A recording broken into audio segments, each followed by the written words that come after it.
don't fight, chasing shadows in the night. Promises made, but I let them fade. Caught in the cycle, I'm feeling betrayed. Round and round, I'm losing ground. Trying to break free, but I can't see. These negative patterns are haunting me. Nights turn to days, I'm losing my way. Thought I found peace, but it's led me astray. Chasing the high, but it only brings pain. The more I run, the less I gain. Hey everybody, hey, and welcome to another session of Tarka Said Again. And I know you see this beautiful lady sitting with me, Miss Yvana Hepburn. And Hi. she is, let me slow it down for you. She Okay. is a two-time Hall of Famer.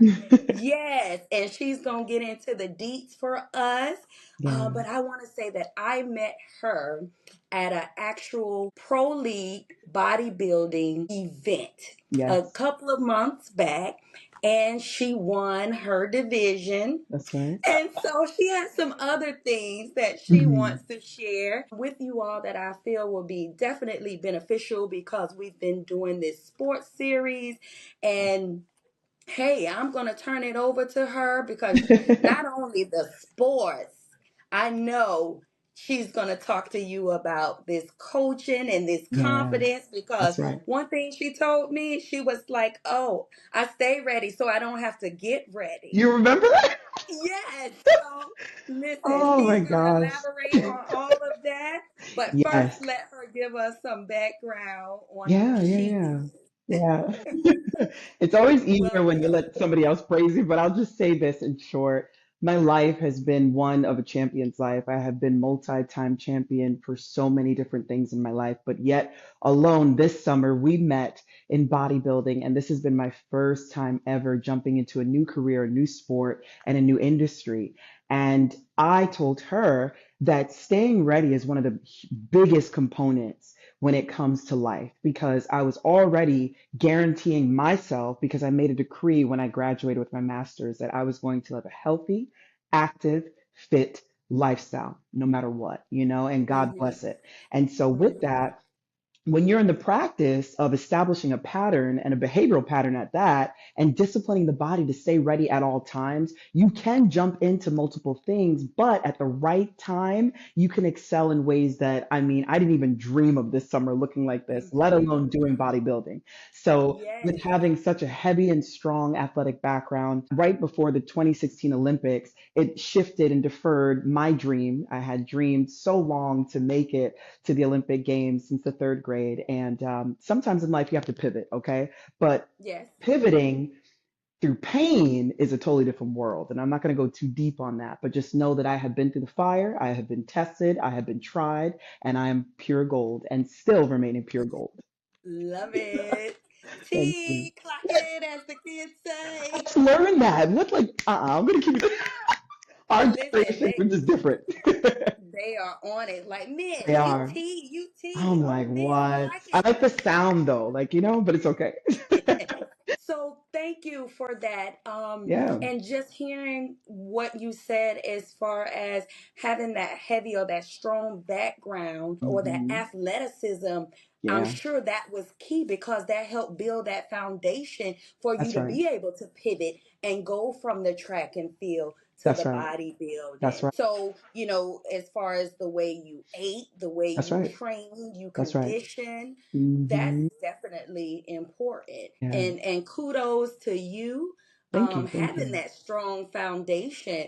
Could Yeah. I ask Yeah. who helped pour back into you as Oh far as man. building it? Like, who had a part in this?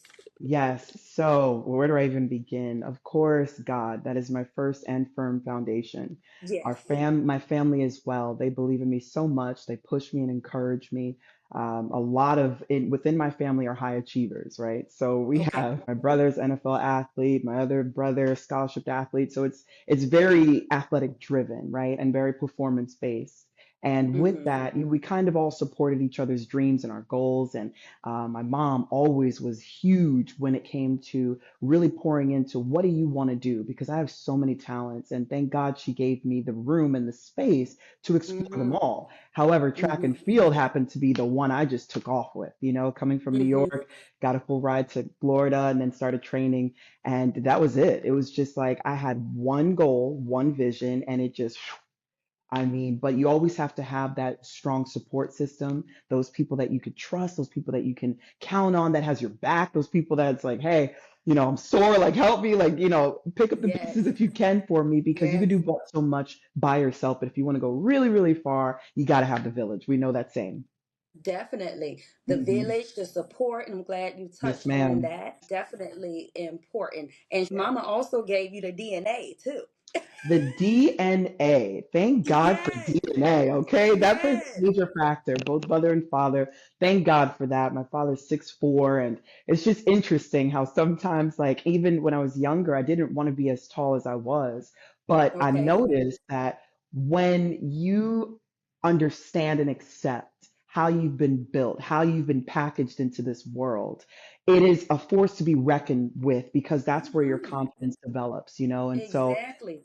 right when I ended Embrace track it. and field, y'all embrace it. And I didn't always, many of us don't always embrace the things that other people might target and say make you different, right? So being tall made me different, being lean made me different. And I just took that as, okay, I'm ostracized, but what can I do with that? Like, what are they actually whispering about me that might lead to legacy and my destiny? And so I Hmm. started realizing, like, okay, you need tall women when it comes to runway. You need tall women when it comes to modeling. And so I started pivoting and listening to those voices that would make fun of or not understand or appreciate how it's packaged. And then I started understanding that if I look at each thing and listen to really what they're saying, and then take my talents and maximize those, put those on platforms, there you have even more purpose. And so, right after Yes. the 2016 Olympics, I went right into the entertainment industry. I became a student of the game, an apprentice first, always. And then I conditioned myself to learn what it's like to strip off an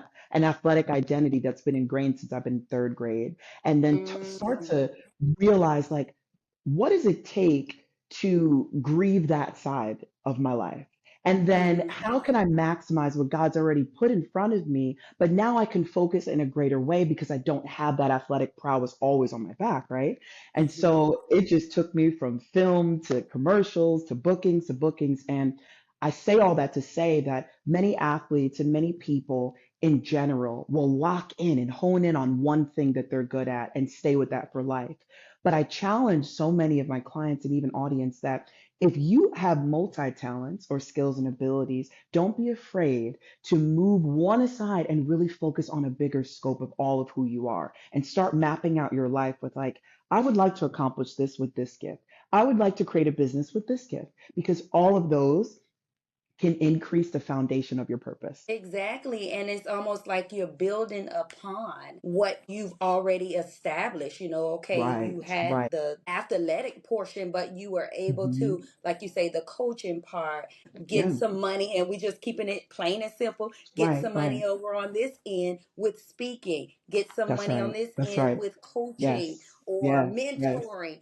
yes. Like I believe, and that I'm totally there with you because Yeah, I feel like you should not just focus on one particular thing. It could be your foundation, that's but right. That's let's right. build from it. Let's have multiple Exactly. streams. And they can Yes. all tie in together. But if in the event something happens to where you're cut Pivot. for the team or whatever the case is, Happens all the okay, time. well, let me take this microphone That's and let right. you know That's what I right. mean. That's right. That's So right. listen, you have those athletes and they feel like their career is over. They Yeah. go Yeah. into a stage Depression. of depression. Um, 100%. Been there. correct. Yeah. And Hmm. can't get out of that rut. So Yeah. I'm glad Yeah. that you're bringing that out. Yes, thank you, thank you, thank you. It took a lot of work, but you got to do the work, you have to. You can't skip that part because, like you said, many athletes have suffered through depression, unfortunately, even further than that, suicide. And when you're Mhm. locked in on one thing and you're praised, let's talk about that. So, when you're extolled for one thing that you've been doing your whole life, or maybe you jumped into the sport and you became really good at it, and people start applauding and applauding, applauding, that fuels the flesh, right? But it doesn't necessarily fuel the spirit of the soul. That is a fleshly Mm-hmm. thing to feel that. Right. But when it stops, that's what people don't talk about the most. What happens to the mindset that's been conditioned and framed for praise? And then when you're injured, I was injured, multiple athletes are injured. When you're cut, my brother was cut from NFL team. When you're pivoting and trying to figure out like what's next with my life, you get to a point where it's like, okay, how do I even function? Because all I'm used to is the praise of man. But when you start doing Mm-hmm. the work and applauding yourself for just making it, how many people go to the NFL? How many people go to the Olympics? How many athletes out there even go pro, even go get a scholarship? So when you think about all these benchmarks, you have to do the work as an athlete to be content with just doing what you did and it's enough. And we're in a Yes. culture, even in the industry, where it's never enough. You got to keep going. You got to keep doing more because there's always somebody that's going to do it better.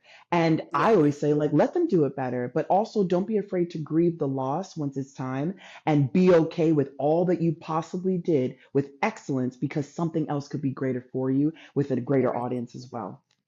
Exactly. So going back to this Hall of Fame, as a Hall of Famer, I can't let that go. So, what does, Yeah. for you personally, Yeah. what does being inducted into the Hall of Fame mean to you personally or professionally? Okay. Personally, it was nice to be seen. And being Okay. inducted to the Hall of Fame twice felt like I was seen, I was honored, and I was respected with excellence for all that I did. Now, just as fast as I got inducted and then inducted again was just as fast as I let it go. I can't tell you how many accolades and medals, and they just sit there and collect dust. Because I found that when you do the work, to immediately have that self gratitude and applaud yourself. It's okay to move from that so I don't get stuck in that become my identity, right? That's a Yes. staple. That's a benchmark. That's something that I have credibility in, right? But then when I pivot and say, okay, cool, now what's next? It gives me the freedom so I don't feel stuck in that label, if that makes sense. So I know another Hall of Famer might feel completely different, but Yeah, and that's okay. We're entitled to our feelings, our that's experiences. right. Yeah, Yes, yes. definitely. So, because you mentioned about mindset, what Mm. training or mindset habits separated you from the other competitors because you are obviously at top level? The differentiation and separation has been the foundation that I've laid a long time ago in God.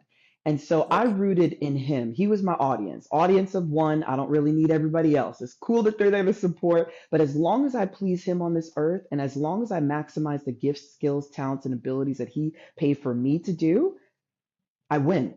It doesn't matter who agrees and who doesn't agree. That's my conviction and strong conviction in the Lord. And that's really the differentiation I've noticed because a lot of athletes and a lot of business owners and a lot of professionals, they'll go into life and it'll be all about them. It'll be all about what they achieved and what they earned. And it's like, me. But what happens when those things crumble? What happens when those Yes. things rust? Come on now. Yes. So I particularly have just moved into the phase of if God approves, then it's done. If God said, well done, I'm good. I really don't need the praise of man. I love that. The final words, you don't need to praise a man. and Yeah, and and meaning mankind, that's right. because one may think you're talking about the other sex, but no, mankind, whether a No, man no, no, or no. a That's woman. right. Yes. Exactly. And I Yep. think that's key because we don't want to put someone on the pedestal because No. we can disappoint. All We the can time. That's disappoint right. or That's be right. That's disappointed. right. The fact that you are putting him, you Yeah. say God, Yes. we all refer to him differently, but I say the Hmm. creator of the universe, the one who Period. made us, you know what I'm Master. saying? That's And the it. fact that Yes. you giving him credit, you giving him Yeah. glory. 100%. You said that should be number one in Hmm. all of our lives, all of those facets Right. of life. Right. Right. um, Right. because a lot of times, I think that's why sometimes things don't pan out the way you want it to be because you're not Exactly. communicating with him, Yeah, yeah, and we can that's go right. on and on. And we sure can. And sometimes with him, things don't pan out. There's so many things that I've been through trials and tribulations where it's like, God, that's And you're not what I right. expected. Right. You know? But the fact that you have faith that no matter what, whether it pans out how you want it to or Come not, on. you know Yes, it's going to be in the yes. best He's got my interest. back. Yes, every Correct. time, every time. And Exactly.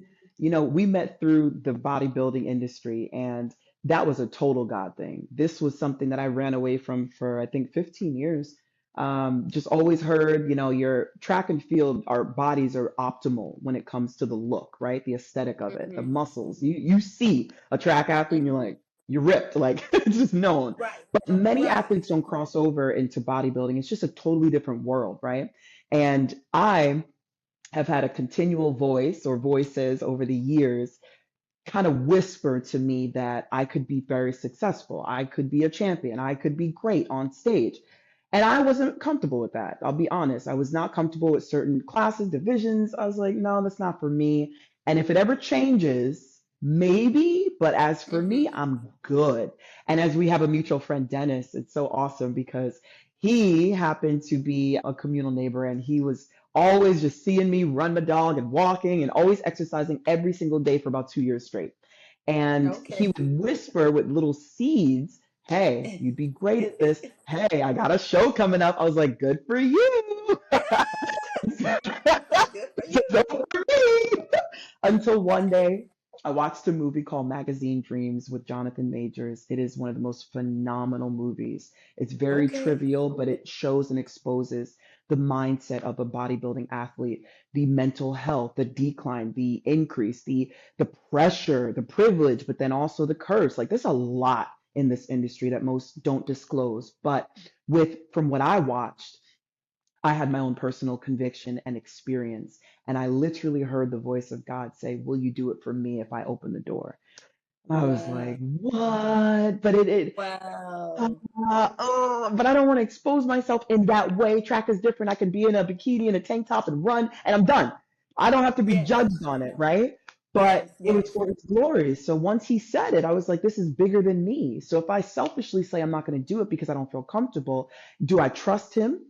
Do I Yes. actually walk in faith or do I just dead him and say, no, I'm not doing it? So long as you know that I did it. And Yes. it came with much experience with hearing his voice, knowing his voice, and the amount of athletes' lives that I've touched and that have touched mine in an industry where I didn't think that was possible. It's very vain. It's very to yourself. Very, you have your teams, but imagine how many people don't have a team. I didn't start with a team. I started fresh.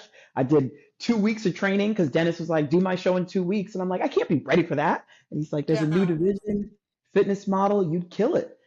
And I said, God, if it's possible, if it's at all Yes. possible for me to do this, then you're Yes. going to open the door. You're going to show me how to train. You're going to show me how to be even more disciplined and get on that stage and kill it because I'm not going to do it unless you bless it. And the rest was Yes, history. you took the first step and he took care of the rest Yes, of it for you. And we talk that's it. about on this podcast about obedience often. And you were obedient to that Key. small, still Yes, voice. And yes, that's yes. why you received or saw success.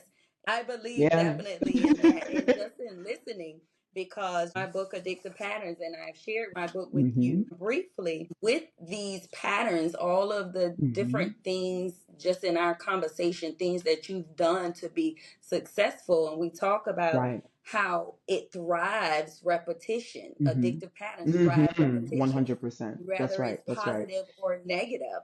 And it seemed Correct. like for you, it's been more positive. And Yeah. you did kill it up there on that stage and just your Thank you. smile is magnetic, you know what I mean? Oh, And thank you. not Thank you. only your Thank you. smile, the confidence that you exhibit, that can do Yeah. something to a person that may be down or feeling a certain Yeah. way or Yeah, you're right. You're uncertain, right. you know what I mean? True. So you're True. definitely making impact on Thank you. individuals, as you briefly Thank mentioned you. in your own words, but I Yeah. can see that because just in us, our encounter, I was like, yes, I need to interview her. I was like, Yes, okay. yeah. But yes, in your testimony, I did hear some obstacles that did take place. Oh, Examples, you saying you getting hurt, those type things, but you didn't let it stop you. you That's kept right. That's going right. and you found success in another career. Yes. Yes. However, in final words, what Hmm. would be some advice you would give an individual, whether it's Yeah. the Easy. youth Yes. or an Yes. adult? Yes. What is it Yes. that you would finalize and say to Yes. encourage them? Whether it's the youth, child, adolescenthood, collegiate athlete, professional, in business, it doesn't matter what you do. I would say these three things. Number one, respect the pause. So sometimes in life, a lot of people do not like to be benched. They don't like to sit down. They want to be busy. They want to be making money. They want to be TikTok's finest. They want to be beep, beep, beep, beep, beep, beep, beep, beep, beep. But what Yeah, happens yeah, when that yeah. stops? Respect the pause because the pause has taught me more in how to cultivate myself, my life, and do the inner work and healing than ever before. A child can do it, an adult can do it, an elderly person can do it. So respecting the pause. Next one, knowing how to pivot because your purpose is manifold, right? You can be in your purpose at one job and then also be in your purpose serving the community. You could be doing both. Mhm. You could be in your Yes. purpose on one team and not on the other. So it really depends on what God has for you. But what I would say is even if the person or individual doesn't understand their purpose, that's what coaches are for. That's what I do for a living as well. Help guide athletes to that confidence and to any individual, to be honest, to understand what unlocks their purpose so they can maximize their platforms. But respecting the fact that when you pivot in life, it is not a negative thing mostly. So if it's supposed to increase your destiny, right? Being able to pivot is okay. And I think Mhm. granting people the permission, that's the second thing. I grant them the permission to pivot and know that it's okay in life to do that. Have respect for that because if I had not pivoted and locked in on track and field the entire last 8 years, I would have been a disservice to God. I would have been a disservice to about six different new communities in business and sport and everything that I was doing. And I would have Yes. lost my identity that was already evolving, if that makes sense. And then the Yes. third thing is to hold things loosely. You could be a champion, you could be a hero, you could be a firefighter, you could be an athlete, you could be a bodybuilder, you can be whatever you want to be. But the thing about it is, don't hold on with a grip so tight that if something does happen, if something does pivot, if bankruptcy happens, whatever it is, that you don't have the ability to say, you know what, it's okay. It's Yeah. all right. And let it It's go. all right. So many people can't do that. They don't even Yeah. understand the principle of giving yourself grace and holding things loosely. But those are my top three. And I really do hope that your audience can grasp that and utilize that to change and transform their life. Okay. She gave us three nuggets. The first one she said to respect the pause. Number two, Respect it. Yeah. Don't be pivot. afraid to pivot when it comes to purpose. Yes. And then the third Yeah. one, you said, I want to say, let it go. Be okay with letting it go. But what you said, something loosely, Yeah. Hold it loosely and give yourself grace. hold it That's it. loosely. Yeah. We have Hmm. our one, two, and Yes. Yes, three. ma'am. Thank you very much for that advice. And if you can give them your My pleasure. tag, where they can reach you, find you on your handles, Yeah, of please. course. Yeah. Of course. So my handles, LinkedIn, IG, anything. Ivana, Yvana, and I'm sure she'll drop that as well. Hepburn, but you could put Ivana, Yvana, H. It'll pop up. You'll find me if you need more guidance, if you need coaching, if you just want an ear to hear you, I got your back. So please contact me. Thank you, my love, so much for this opportunity to speak and inspire lives. It just fulfills my purpose. So thank you for this opportunity. I greatly appreciate you. Thank you very much for saying yes to the interview. I appreciate you and I wish you Of well course. and much more Of course. success in everything that you have going on. And don't forget about me. And for those that's tuning in and listening, don't forget to like, share, and subscribe on YouTube, Spotify, and iHeart. You all have a good one.